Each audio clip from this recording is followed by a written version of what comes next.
Que el Señor les bendiga, un tremendo placer poder estar aquí, conocerlos, estar viendo rostros conocidos y otros que ahora ustedes también van a ser conocidos míos. Así que bueno, es un placer.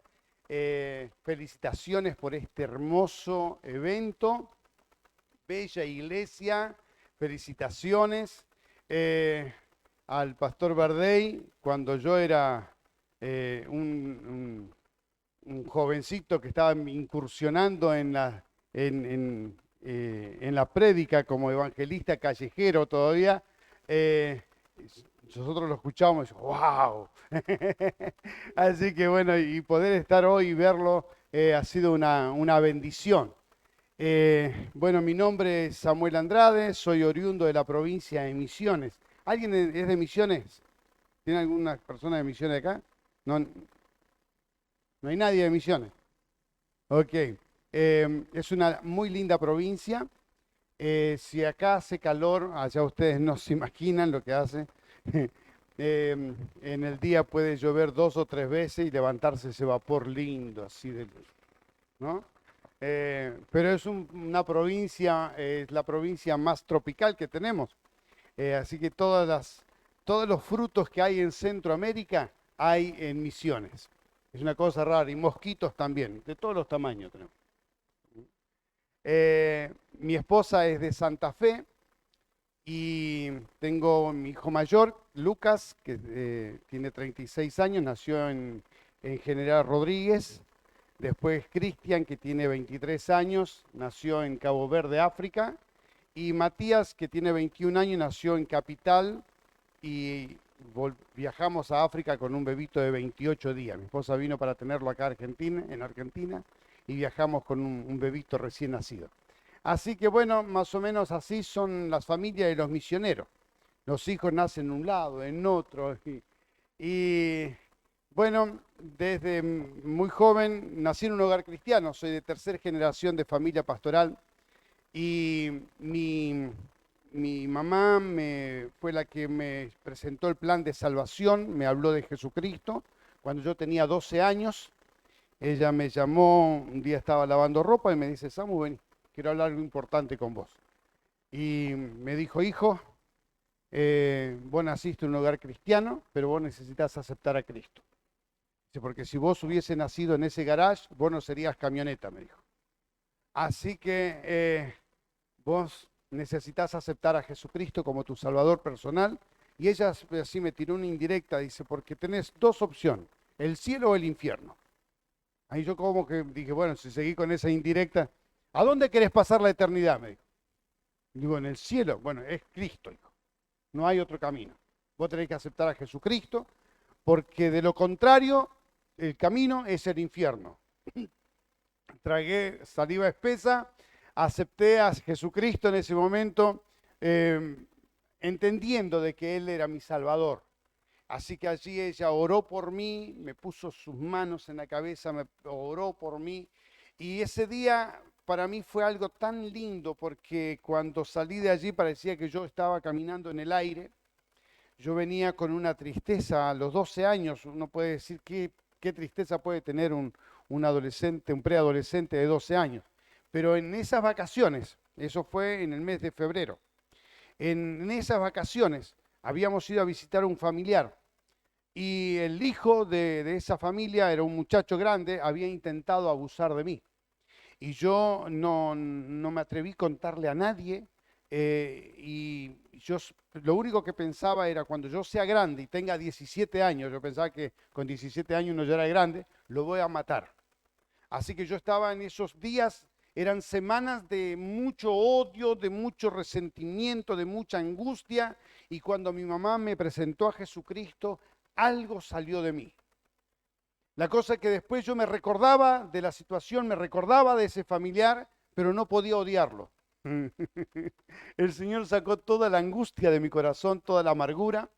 Y a los 17 años yo estaba de aprendiz de joyero y estaba trabajando en una joyería. Ese familiar estaba al lado mío, había hecho la escuela de joyero ahí en la calle Libertad, en Capital. y estaba al lado mío trabajando, y yo lo miré y digo, ¿vos te acordás lo que vos intentaste hacer de mí aquella vez? Sí, pero es cosa de criatura. Digo, no, yo era criatura, vos ya eras grande, pero yo te perdono. Y el Señor bendijo mi vida también con la oportunidad de soltar perdón. Y lo que quería hacer el diablo era arruinar mi vida, pero el Señor tiene planes maravillosos. A los 12 años recibí a Jesucristo. En ese fin de años, en una Navidad, antes se festejaba con los acrósticos, con comedia de Navidad y todo eso, yo estaba con un acróstico de Navidad, me acuerdo que estaba con la bandera de España, y dije, España es mi bandera, la que es de nuestro rey, yo quiero ser el primero en cumplir su santa ley, y yo me largué a llorar porque sentí de parte de Dios que yo iba a ser misionero.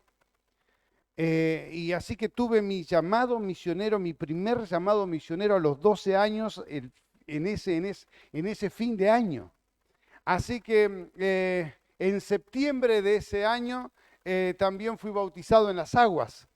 Así que todo ocurrió a los 12 años. Dios realmente fue tan maravilloso, tan bueno, que tantas cosas ocurrieron y todo porque Dios estaba guardando a alguien que había sido entregado en las manos de Dios. Y ahora te cuento esto. Yo nací en el medio del monte, en la chacra. El pueblo más cercano estaba a 15 kilómetros, Aristóbulo. Y bueno, nacido en la chacra, no hay médico, no hay nada. Había una vecina nada más que fue la partera, la que entendía un poco más. Mi mamá tenía 18 años. Así que yo empecé a tener convulsiones. Y dice que mi mamá y mi papá me sacaron afuera y me levantaron así. Digo, Dios, si tú le das vida, mi hijo va a ser un siervo tuyo. Y allí me pusieron el nombre Samuel. ¿Por qué le digo esto? Porque es muy probable que ustedes hayan hecho quizás algo similar. Entregaron sus hijos al Señor y el enemigo parece que se ha ensañado con ellos. Y parece que no hay futuro. Pero en este momento siento de orar por los papás que están pasando por una situación similar y tengo una palabra de Dios para decirles, Dios está cuidando de sus hijos. Oramos.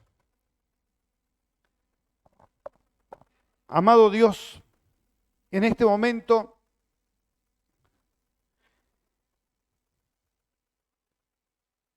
oro, Señor, por los papás que han entregado sus hijos en tus manos y en este momento ellos están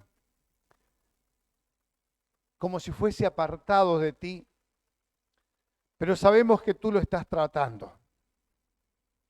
Señor, en este momento quiero pedir tu bendición a favor de los padres. Consuela sus corazones y fortalécelos y en este momento tráele paz. Tú estás en el control. Tú estás en el control. Señor, gracias porque este momento es un momento donde se reivindica ese pacto, ese acuerdo que ellos hicieron contigo, Señor. Señor, y en este momento traemos a tu presencia la vida de estas jóvenes y de estos jóvenes. Señor, que en este momento puedan tener el toque de parte tuya en el nombre de Jesús. Que algo sobrenatural empiece a ocurrir en su corazón. En el nombre de Cristo. Amén. Gloria a Dios. Cuánto Dios nos ama. Él nos ama tanto y a Él le encanta arruinar los planes de Satanás. Él disfruta de arruinarle los planes a Satanás. Así que quédese tranquilo, el Señor le va a arruinar los planes. Hay victoria. Bien, quiero dar el taller, porque cuando me doy cuenta estoy predicando. El taller de hoy tiene título Una nueva mirada a la cosecha. Y algo me llamó la atención. Venía mirando, porque hoy viajé muy bien, viajé con poco tránsito y venía por la ruta 3, pocos camiones también. Y veía muchos campos que estaban las plantaciones muy secas y de ellas no llueve. Pero cuando entro para acá, para Olavarría, empiezo a ver los campos con las plantaciones hermosas. Yo dije, qué interesante que es ver que hay algo en este lugar. A lo mejor me decía hoy el pastor que Olavarría es medio así como si fuese un bajo. A lo mejor esto generó algún cambio climático, porque en otros lugares están los maizales secos, los girasoles, pobrecitos. No sé si va a sacar aceite o polvadera, pero terrible. Pero para acá veía todas las plantas de maíz hermoso, la soja hermosa. Yo dije, qué hermoso que está todo. Algo hermoso está ocurriendo a pesar de la falta de agua. Ahora, la cosecha, el Señor de la mies está llamando a la iglesia a aumentar sus esfuerzos en este tiempo. Y cuando hablamos de cosecha, estamos hablando de personas. Y tenemos algo que nosotros debemos pensar, es que nosotros no podemos esperar. La cosecha es ahora. No podemos detenernos, la cosecha es ahora. En Juan 4:35 dice, ¿no decís vosotros, todavía faltan 4 meses y después viene la siega? Esto Jesús era cuando acompañó los llevó a los discípulos a hacer su experiencia transcultural entre los samaritanos. Y en el camino iban viendo de que iba a haber una buena cosecha. Y dijeron, dentro de 4 meses esto va a estar hermoso para una gran cosecha. Y Jesús le dijo, ustedes están diciendo que dentro de 4 meses va a haber una gran cosecha. Ahora, lo interesante es que no es que falta mucho tiempo para esta cosecha. Estos días estábamos hablando con mi familia y con la iglesia, inclusive estábamos nosotros trabajando así con algunos estudios bíblicos sobre los tiempos finales y todo, y decíamos, la conclusión fue, todas las señales están dadas. Hay una gran alerta constante. La alerta es, poco tiempo nos queda, debemos trabajar. Ahora, ¿por qué el Señor nos alerta de que nos queda poco tiempo? Es para que nosotros nos coloquemos a trabajar más arduamente, porque no podemos dejar la cosecha para otro momento. Es ahora. ¿Se cosecha o se pierde la cosecha? Y las personas en este tiempo están muy deseosas de creer en algo. Las almas, en Juan 4:35, también dice, las almas de los perdidos son las cosechas que nos espera. Dice, alzad vuestros ojos y ved los campos, que ya están blancos para la siega. ¿Qué quiere decir esto? Nosotros tenemos una opción. O levantamos la cosecha, o vienen los testigos de Jehová, o viene el gauchito Gil, o vienen los mormones, o vienen los espiritistas. Y las personas que están ávidas de creer en algo, se pierden, llevadas por otro tipo de doctrina, otro tipo de enseñanza. ¿Por qué no creen las personas en Cristo? Porque no hay quien les predique. ¿Por qué las personas no creen en el Señor? Y porque los creyentes de Dios están dejando mucho que desear. Porque la Biblia dice que nosotros somos carta leída, es decir, somos el ejemplo de Cristo, somos la representación del Señor. En el libro de Hebreos, capítulo 12, versículo 12, 13 y 14, habla sobre la vida de ejemplo. Y ahí el 14 dice así, que nosotros debemos vivir en paz con todos y en santidad, sin la cual nadie verá al Señor. Ahora, por mucho tiempo yo he predicado esto en algunas oportunidades, he predicado de que si yo no vivo en paz y en santidad, no me voy a ir al cielo. Ok, es una verdad. Pero en el contexto de esto, lo que enseña es algo mucho más profundo. Que si yo no vivo en armonía, en paz con mis hermanos, siendo ejemplo, haciendo un camino derecho para que el que viene rengueando atrás no se salga del camino, y si yo no levanto manos santas, no agilizo mi manera de andar, entonces, y no vivo en paz con los hermanos, si no vivo en santidad con Dios, las personas no podrán ver a Cristo en mi vida, no podrán ver a Dios en mi vida. Entonces, ¿tenemos nosotros una responsabilidad en nuestra sociedad? Sí. Entre nuestros vecinos también, familiares también, porque todos nos están mirando. ¿Se dieron cuenta? Y muchos de ellos están pensando, vamos a ver hasta cuándo dura.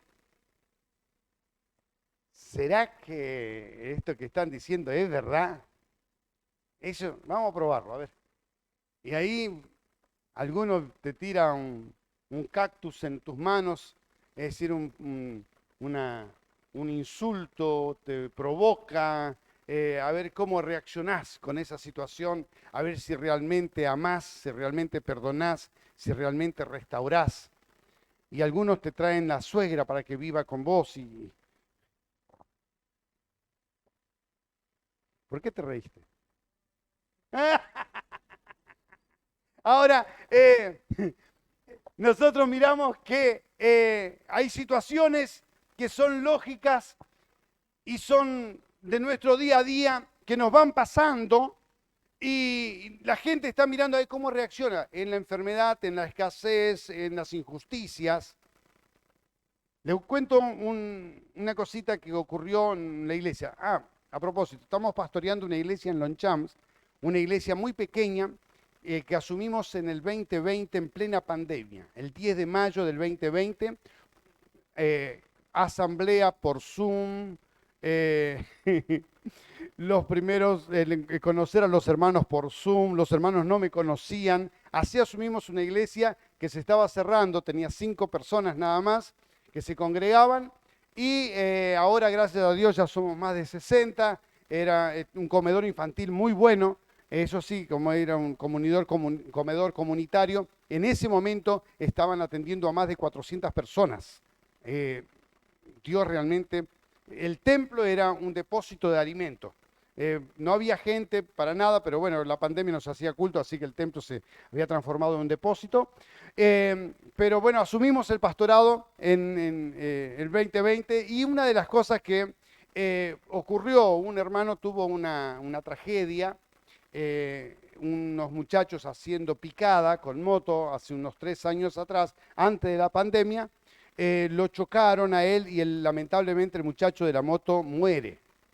Entonces, el 9 de julio del año pasado, es el aniversario, justo fue un 9 de julio que murió el muchacho. Entonces los amigos siempre hacen un tipo de ceremonia y cosas así, hay un mural en el barrio. Y este hermano se congrega con nosotros, el que tuvo el accidente. Entonces el 9 de julio nos escracharon la iglesia. Nos pintaron todo el frente, hicieron un montón, incluyendo palabras obscenas, todo eso. Yo estaba predicando en un congreso de pastores en Corrientes y me llama una de las pastoras del ministerio y dice, pastor, ¿qué hacemos? ¿Denunciamos o algo? No, creo que solo borren las malas palabras, dejen todo el resto y creo que es una buena oportunidad de demostrar el amor del Señor. Creo que el Señor nos está dando la oportunidad de perdonar y de bendecir. Así que no hicimos nada, había todo un clima en el barrio. Yo volví el lunes, fui a ver allá el espectáculo, miré todo muy escrachado. Así que los vecinos todos mirando, había un clima como que, ¿qué va a hacer la iglesia? ¿Cómo va a reaccionar la iglesia? Entonces uno de los vecinos que nosotros sabemos que tiene algo que ver con todo esto, dijo, pastor, ¿qué es lo que le hicieron a la iglesia? Digo, a la iglesia nada. Pintaron el templo nada más. Pintaron el edificio. La iglesia soy yo, podés ser vos. Y bueno, si vos llegás a conocer quiénes fueron los que pintaron, decile que nosotros los amamos y que nosotros oramos por ellos para que sean bendecidos. Y ahora pasan algunos con acá, miran y hacen así. Él, ese, pero es una buena oportunidad cuando estamos atravesando alguna de las situaciones difíciles, porque dice la Biblia, alzad los ojos y ved los campos que ya están listos para la cosecha. Las personas nos están probando al máximo para saber si realmente lo que nosotros creemos funciona. Cuando terminamos de leer el libro de Romanos, siempre vamos a encontrar de que en el libro de Romanos el mensaje final dice que el Evangelio de Jesucristo va a generar tres cosas: gozo, paz y alegría.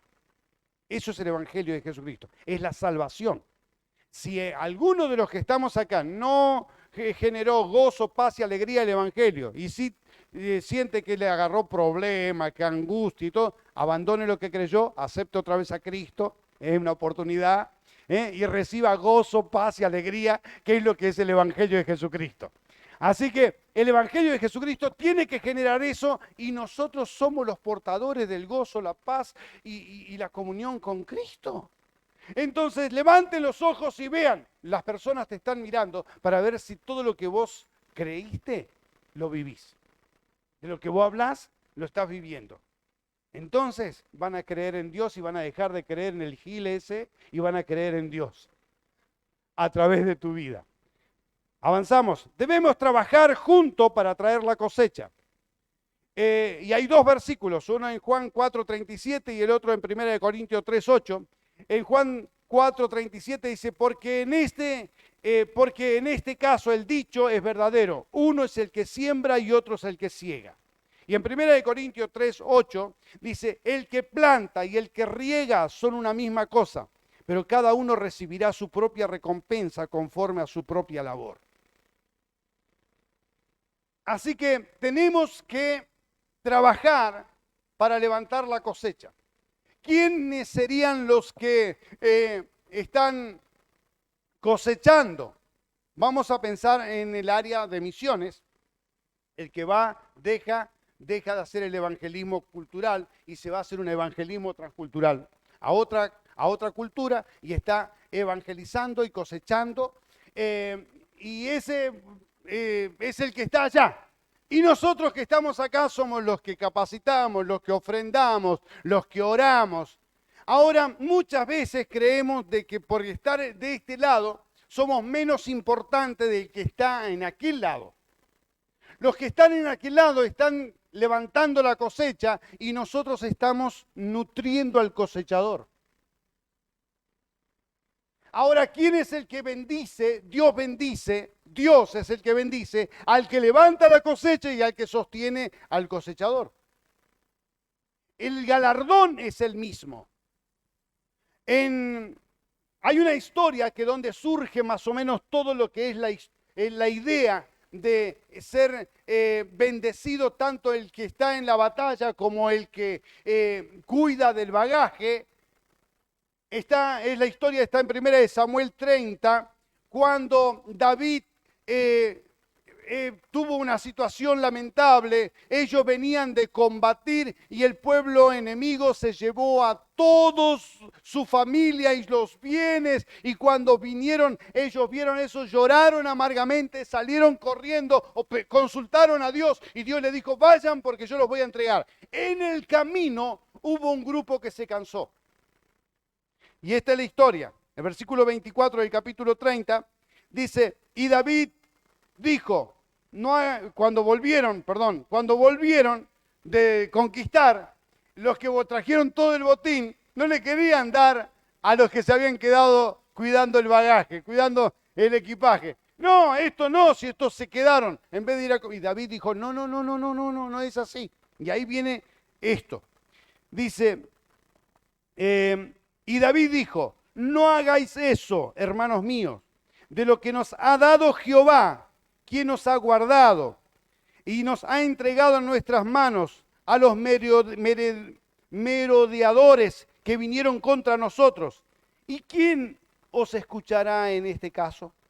Porque conforme a la parte de lo que desciende a la batalla, así ha de ser la parte del que queda con el bagaje, les tocará parte igual. Desde aquel día en adelante fue esto por ley y ordenanza en Israel hasta hoy. Y cuando esto fue establecido como una ordenanza y pasó a ser ley dentro del pueblo de Israel, tanto el que iba a la batalla como el que se quedaba cuidando de todo, recibía también la misma recompensa.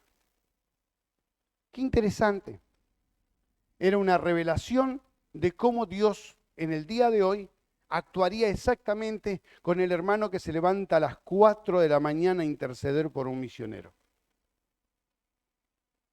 Uno dice, pero el otro está allá en Afganistán. Y yo estoy acá. Me levanté solo a orar 1 hora por el que está en Afganistán.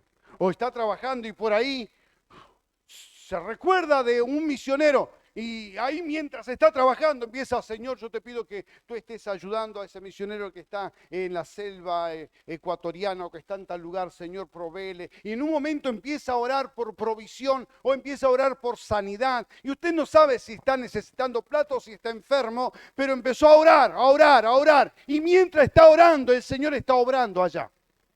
Entonces, vemos que Dios también te va a bendecir porque estás intercediendo por él. De la misma manera que lo está bendiciendo al que está predicando en aquel lugar. O decir, Señor, yo quiero ser un generador de recursos. Estos días estaba hablando con un hermano que es artista, Pelás, no sé si escucharon hablar. Este hermano, él hace cuadros y hace cuadros para las misiones. Es decir, no es que él hace cuadros de misiones, él hace cuadros de figuras bíblicas y los vende y manda para las misiones. Sostiene misioneros. Todo música.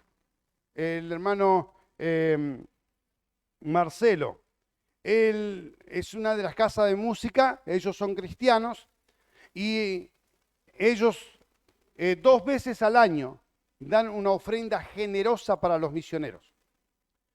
Y yo muchas veces hablé con ellos y les dije, gracias por estar ofrendando para las misiones. Y ellos me dicen, no, gracias a ustedes que nos dan el privilegio de ser parte. Y les cuento un testimonio que él nos contó los otros días en una reunión de generadores de recursos. Él dijo que hubo un momento que hubo una ley donde se restringían las importaciones. Resulta que él no sabe cómo. Ellos hacían pedido a una fábrica en China, en Estados Unidos y otro lugar de Europa de instrumentos. Hicieron de 4 lugares, pidieron, pero no saben cómo se cuatriplicó el pedido. La máquina mandó 4 veces el pedido. La cosa que el despachante de él le dijo, ya llegaron los containers. Y bueno, son 4, ¿no? No, dice, son mucho más que 4. Se quería morir. Tuvo que vender cosas, sacar dinero prestado y para poder sacar todo, tuvieron que alquilar, le estoy hablando que mucho mercadería, tuvieron que alquilar un depósito y contrataron trabajadores para trabajar, para descargar todo eso. ¿Por qué? Porque si queda en el puerto puede ocurrir 2 cosas, o pierde la mercadería o tiene que pagar diariamente un impuesto, así que tiene que retirar todo lo más antes posible. Y él decía, no puede ser, esto fue una equivocación, ¿no? Pero está todo acá, así que bueno, ahora hay que asumir. Cuando tiene los depósitos llenos, sale la ley. No pueden importar. Y él con los depósitos llenos pasó a ser el mayorista de todas las casas de música de Capital. Y le decían en la Cámara de Comercio, los otros que tenían casa de música le decían, vos tenés contacto en el gobierno. No, no tengo contacto ninguno. Vos tenés contacto. Ahora él tenía que venderle a ellos. Y todos tenían la mercadería que él tenía. Y él dijo, ese para todos fue una caída económica tremenda. ¿Y nosotros? Dice, ¿dónde está el secreto? Dice, es desde que estamos ofrendando para las misiones. Dios cuida de nuestros negocios. Entonces hay hermanos generadores. Estos días encontré a un muchacho que yo le dije, ¿qué soñas cuando para de ser de aquí en adelante? Él está estudiando en la universidad y él me dijo, Samu, yo quiero ser un generador de recursos. Yo quiero ser una persona millonaria. Yo le dije, ¿para qué? Para dar para las misiones. Y yo dije, prepárate. Con ese corazón, seguro que Dios te va a dar. Dios es un Dios que genera el deseo de que alguien vaya a predicar, pero también mueve a las iglesias para dar. Estos días, otra de los testimonios, un hermano de La Plata, él recibió como herencia una empresa en España. Y él tiene su empresa constructora acá en Argentina, pero recibió por herencia de un familiar allá en España una empresa y empezó a trabajar con esa empresa allá y le está yendo muy bien. Inclusive están construyendo en América Latina. Dios está haciendo unas cosas tremendas. Y él dice, yo de acá de La Plata. Entonces, quiero apoyar a los misioneros. ¿Me das los nombres de algunos misioneros? No podemos girar plata de acá, porque ahí la ley lo prohíbe y el dólar está tan caro acá. Así que él dijo, no, yo voy a ayudar a los misioneros desde la empresa de España. Así que tenemos varios de nuestros misioneros que están recibiendo, él dice, yo le quiero pagar el alquiler de las casas de los misioneros. Así que bueno, varios misioneros de África tienen sus casas siendo pagadas así, le pagan el año entero. No es por mes, por año le pagan. Y este hermano dice, esta empresa allá en España está creciendo, creciendo, creciendo. Y dice, bueno, dice, qué sé yo, es Dios que está haciendo de todo, dice. Dios realmente me lo dio, por algo debe ser. Si Él me dio esa empresa no es mía, es del Señor. Y Dios está bendiciendo, me ha dado unos administradores preciosos, muy honrados, muy honestos, gente buena, dice. Y dice, es Dios. Qué bárbaro que es el servir al Señor. El Señor bendice tanto el que va como el que da. Vamos a redondear en una palabra, como el que cuida. Vamos a ir, la cosecha es de Dios, pero somos sus colaboradores. Así que ni el que planta ni el que riega es algo, sino que da el crecimiento, sino Dios que da el crecimiento, porque nosotros somos colaboradores de Dios. Colaboradores de Dios. ¡Qué privilegio, hermano! Saber que nosotros somos colaboradores del Creador del cielo y la tierra. No cualquiera, ¿eh? Somos los colaboradores. Ahora, la preparación para la cosecha requiere sacrificio. ¿Qué mejor que ustedes para saber esto? Viven rodeados de campo y a lo mejor algunos de ustedes tienen campo. Requiere sacrificio. El Salmo 126:6 dice, el que con lágrima anda llevando la semilla de la siembra.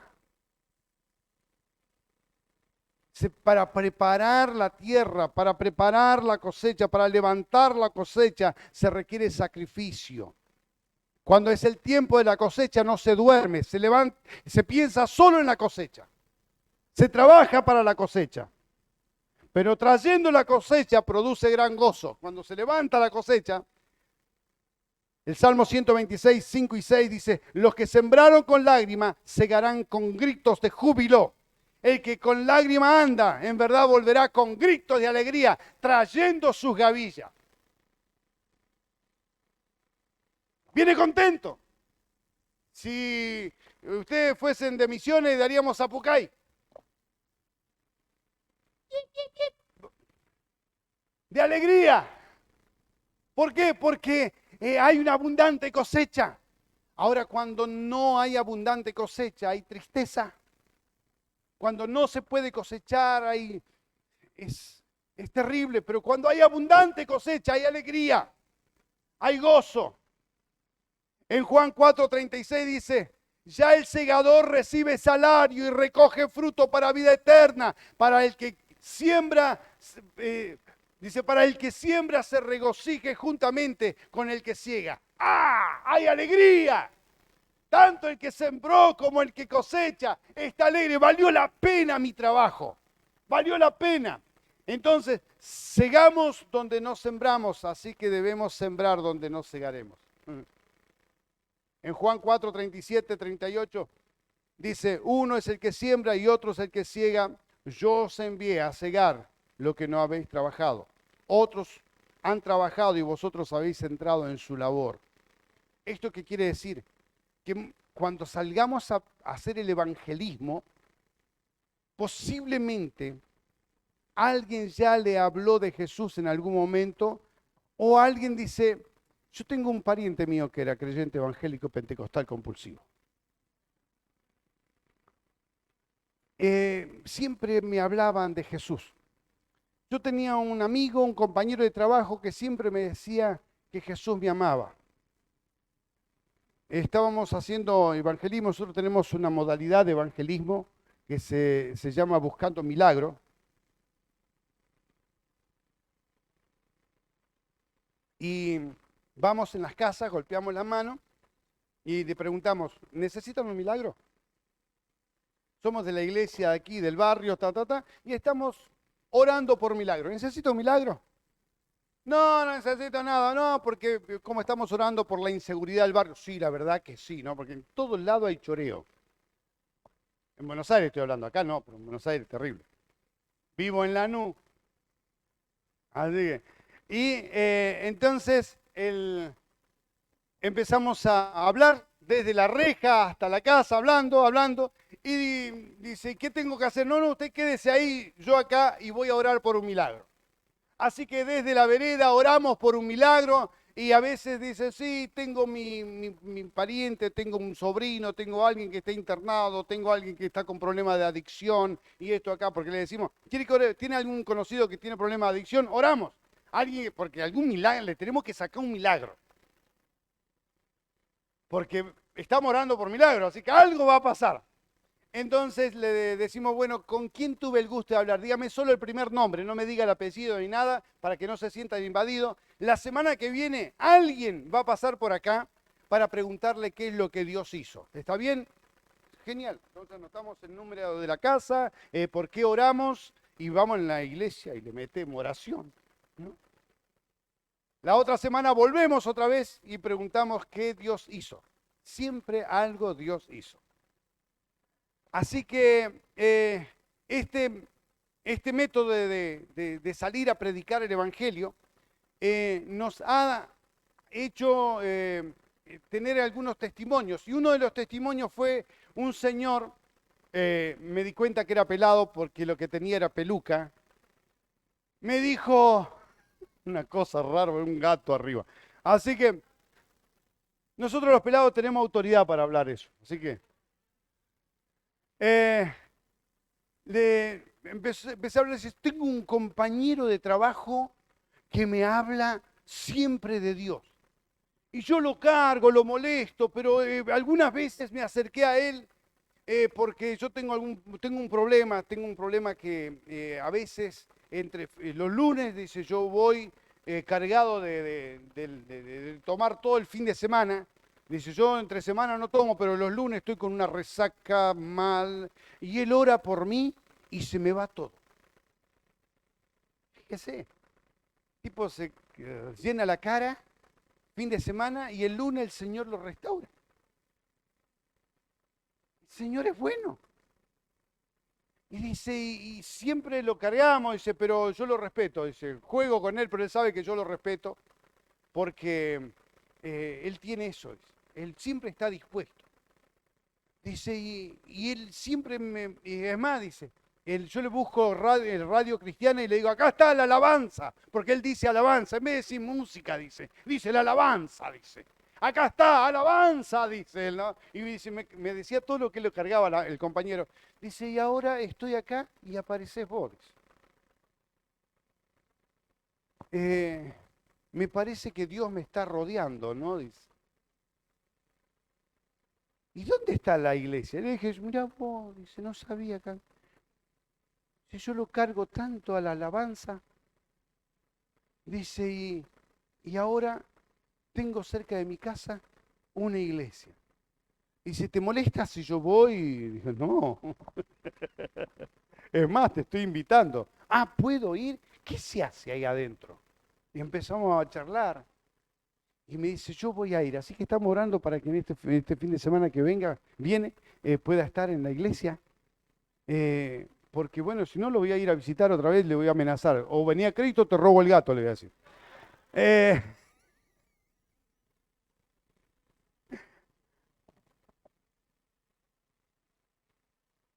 Buscando gente para que conozcan a Jesucristo. El Señor es tan maravilloso y está buscando que nosotros salgamos a predicar. Y vamos a encontrar que cuando vayamos a predicar a alguien ya estuvo sembrando. En este caso era el hermano Alabanza, que yo no lo conozco, pero gloria a Dios que está en un trabajo donde todo el mundo no es cristiano y posiblemente él diga, no, la verdad que quisiera salir de ese trabajo, son unos mundanos eso acá, pero estaba en la luz en las tinieblas. Así que no te enojes por ser el único cristiano de la familia. Dios te puso para que seas luz en esa familia. Es algo maravilloso esto. Vamos a ir rapidito. Recibiremos recompensa de acuerdo con nuestra labor. Ya el segador recibió salario, recoge fruto para vida eterna. Cada uno recibirá su propia recompensa conforme a su propia labor. 1 Corintios 3:8. Nosotros vamos a recibir recompensa de Dios. Quédese tranquilo, no es salario de este tiempo devaluado, es un salario maravilloso que Dios te da. Dale un aplauso al Señor, Él es bueno.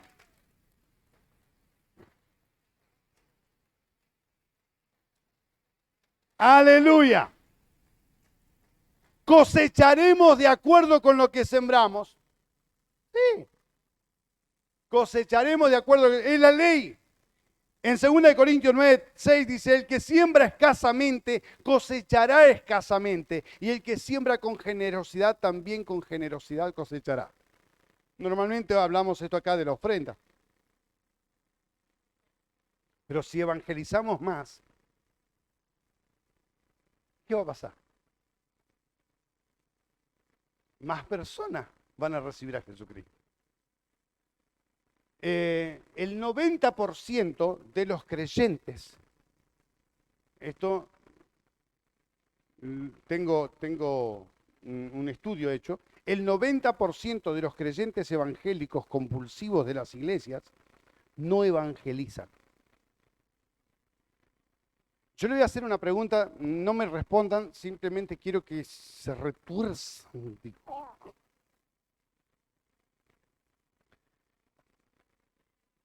Y esto voy a empezar con los que tienen, eso sí voy a preguntar.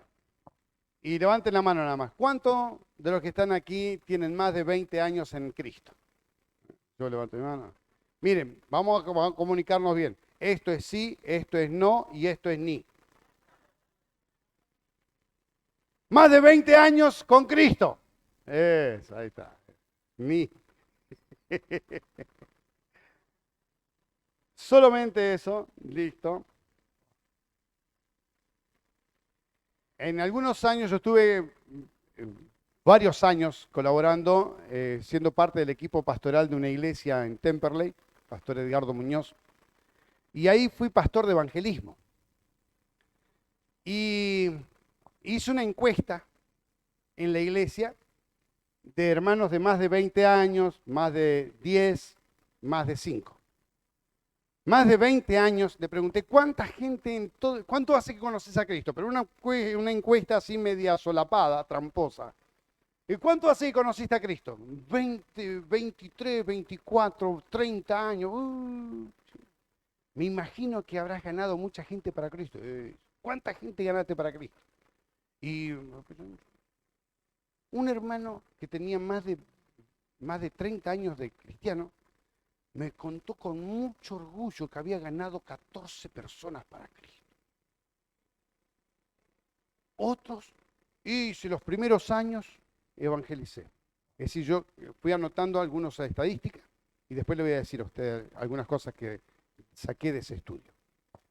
Creyente de más de 20 años, 14, 12, 15, 18 el máximo. Después están los otros que son terribles evangelistas, que no pararon de evangelizar, pero son la minoría.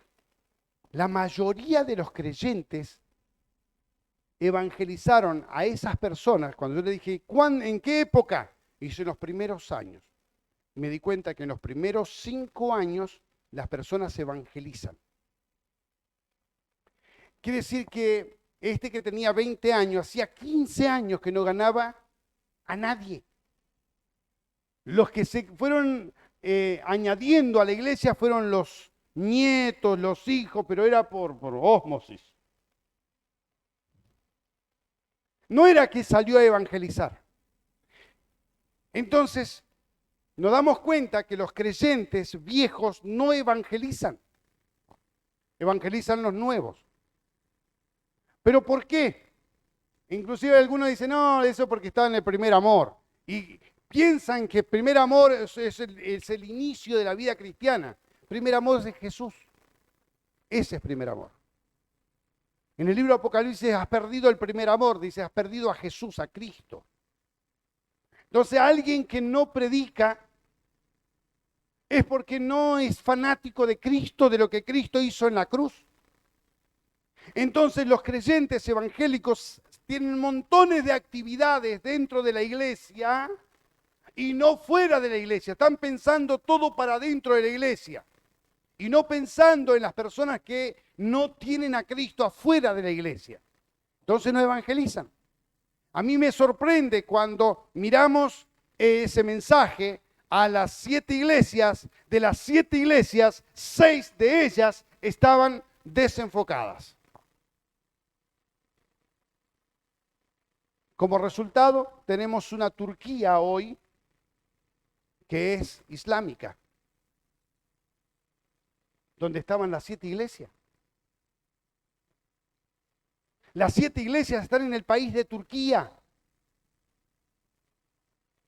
Y Turquía es islámica porque los creyentes evangélicos de esa época perdieron el primer amor, se enfriaron, quedaron tibias. Fueron desechadas porque no hablaron de Cristo. Ahora, si nosotros tenemos las ruinas de las 7 iglesias, que es atracción turística en Turquía. ¿En serio? Usted va a Turquía y quiere ir a conocer las ruinas de Esmirna, vaya allá y ahí está. Las ruinas de Éfeso, ahí está. Ruinas. Entonces, esas ruinas tienen que decirme a mí que yo debo evangelizar. Porque si yo no evangelizo, no voy a llenar el cielo.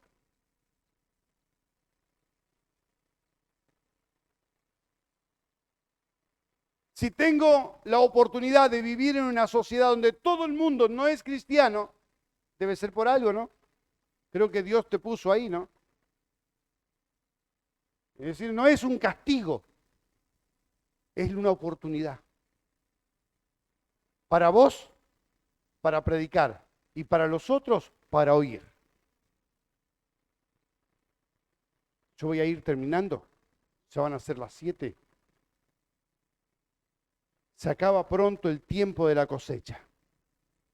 Nosotros debemos hacer las obras del que me envió mientras es de día. La cosecha viene cuando nadie puede trabajar. Es tiempo. La cosecha de Dios no es el evangelismo. La cosecha de Dios es el arrebatamiento.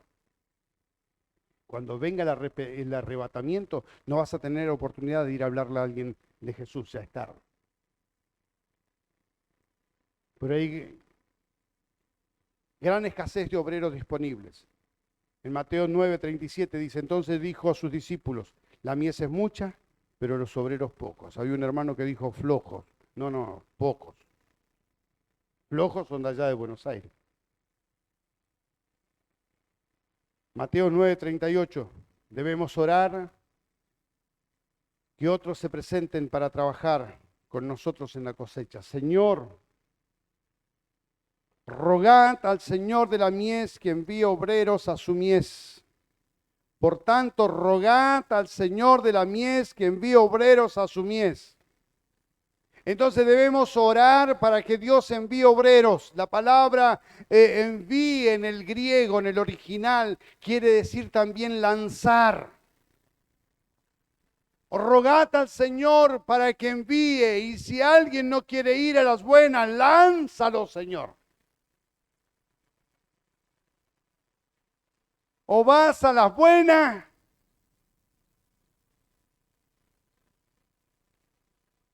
Señor, hace algo con esas personas que un día dijeron, yo quiero servirte. La cosecha es segura si no fallamos.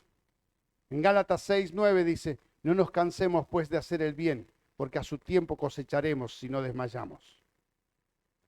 ¡Qué bárbaro! La cosecha es segura. No nos cansemos pues de hacer el bien. Siempre pensamos que hacer el bien es darle una ropa, darle una comida. Sí, está bien eso. Pero lo mejor que podemos hacer a alguien es hablarle de Cristo. Porque estamos hablando de eternidad. Amén. Voy a dejar por acá, después ustedes siguen. Faltan 2 o 3 más. Pero vamos a orar en este momento para que el Señor coloque en vos el deseo de predicar este evangelio que sirve para la eternidad. Nosotros tenemos un comedor infantil precioso, estamos dando de comer todas las semanas, la gente lleva mercadería, tenemos un ropero precioso, la gente viene y lleva ropa para las ferias, para vender y un montón de cosas. Dimos mochila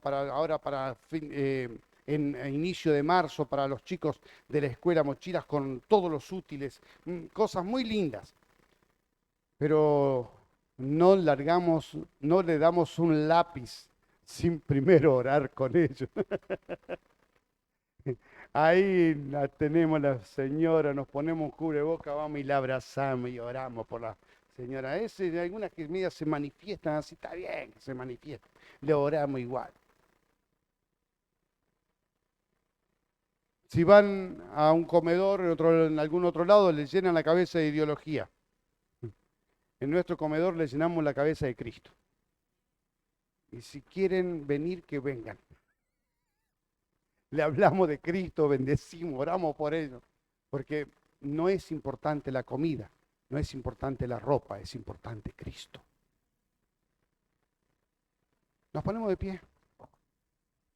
Amado Jesús, en este momento intercedemos a favor de amigos, familiares, conocidos, gente, Señor, que está en nuestro entorno y que no te conoce y que está viviendo un tiempo, Señor, de escasez en su vida espiritual.